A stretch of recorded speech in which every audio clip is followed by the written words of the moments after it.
Today's play activity is Who is Wrong, which comes under the category of cognitive development of preschool students.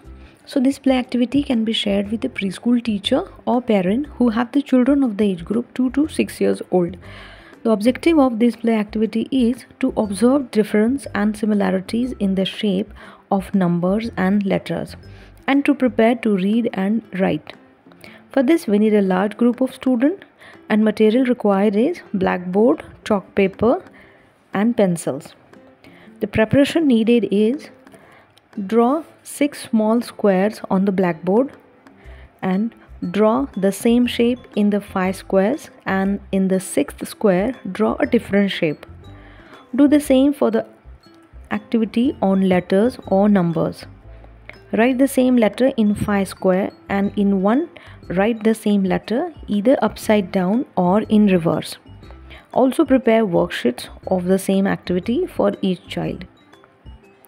How we have to play this activity? Call one child at a time to come to the blackboard and find the shape which is drawn wrong. When the child spots the mistake, she can draw a circle around the different one and also draw the correct form on the blackboard. Let the other children say whether it is right or wrong. Now draw another shape and call the next child to come. Give turn to all children, and the same activity could be done with the numbers or letters. One variation is possible. Give individual worksheets to all children and a crayon and pencil. Ask children to draw the wrong one and correct them. Another variation is possible. Give each child a piece of print, either a newspaper or a book.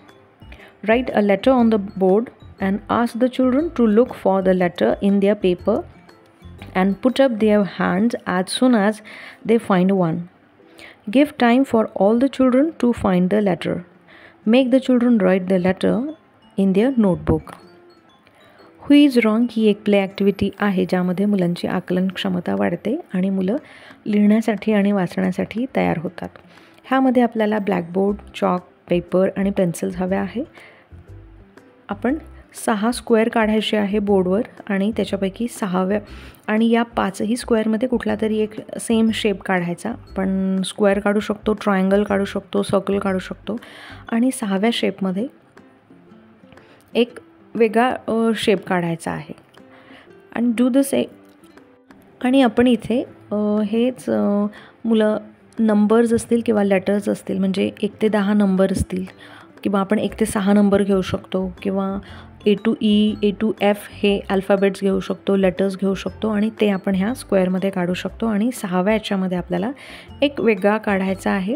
जर आपण 1 ते 5 हे number लिहिलेले तर 6व्या बॉक्समध्ये आपण E लिहू शकतो म्हणजे जे वेगळं होईल. किंवा आपण जर लेटर्स लिहितो आहे तर A to E, A B C D E हे लेटर्स लिहिले आपण पहिल्या 5 बॉक्समध्ये आणि 6व्या बॉक्समध्ये आपण टूल लिहू शकतो, एक नंबर लिहू शकतो, काहीतरी वेगळं लिहायचं आहे आपल्याला. किंवा आपण जर लेटर्सच लिहत असू A B C D E असे 5 बॉक्सेसमध्ये 5 लेटर समजा आपण लिहिले तर 6व्याच्यामध्ये आपण उलटा F लिहू शकतो किंवा मिरर इमेज असणारा F लिहू शकतो किंवा कुठलाही वेगळा शेप काढू शकतो. अशा पद्धतीने आपल्याला वेगवेगळे शेप असतील, नंबर्स असतील किंवा लेटर्स आहे असे ब्लॅकबोर्डवर काढायचे आहे 6 बॉक्सेसमध्ये.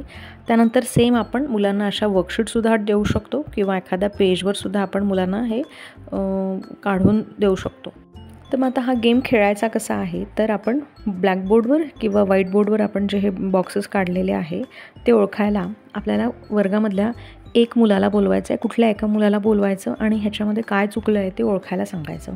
मग मूल बरोबर ओळखतं की पहिल्या 5 बॉक्समध्ये एक सिक्वेन्स आहे काहीतरी 1 2 3 4 5 आणि 6मध्ये ह्यांनी अल्फाबेट काढला आहे किंवा कुठला शेप काढलेला आहे असं ते मुलांनी ओळखायचं आहे. आणि जे चुकलेलं आहे, जे रॉंग आहे त्याला सर्कल करायचं आहे आणि मग तिथे करेक्ट असायला हवं तर ती गोष्ट तिथे लिहायची आहे. जसं तुम्ही नंबर्स लिहिले असतील तर तो नेक्स्ट करेक्ट नंबर जो असेल सिक्वेन्समध्ये तो मुलाने लिहायचा आहे आणि इतर मुलांनी चेक करायचं की हे ह्याचं बरोबर आहे की नाही. अशा पद्धतीने प्रत्येक मुलाला टर्न द्यायचा आणि सगळ्या मुलांसोबत हा गेम खेळायचा आहे.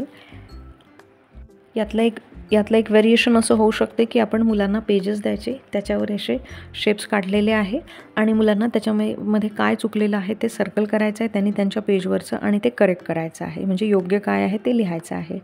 परत आपण इथे मुलांना आणखी काही जर ओल्ड मॅगझिन्स असतील किंवा काही बुक्स असतील तर त्यापैकी किंवा एखादी चीट मुलांना लिहून द्यायची आहे आणि त्याच्यातलं मुलांनी लेटर्स ओळखायचे आहे. जे तुम्ही लेटर्स काही सिक्वेन्शियली ब्लॅकबोर्डवर लिहिलेले असतील किंवा ॲट रँडमही तुम्ही नंबर लिहू शकता. कुठलाही एखादा नंबर लिहा किंवा लेटर आपण लिहू शकतो व्हाईटबोर्डवर, ब्लॅकबोर्डवर आणि तो लेटर किंवा अल्फाबेट मुलांनी त्यांना दिलेल्या चीटमध्ये, त्यांना दिलेल्या बुकमध्ये तो त्यांनी शोधायचा आहे. अशाही पद्धतीने आपण हा गेम खेळू शकतो.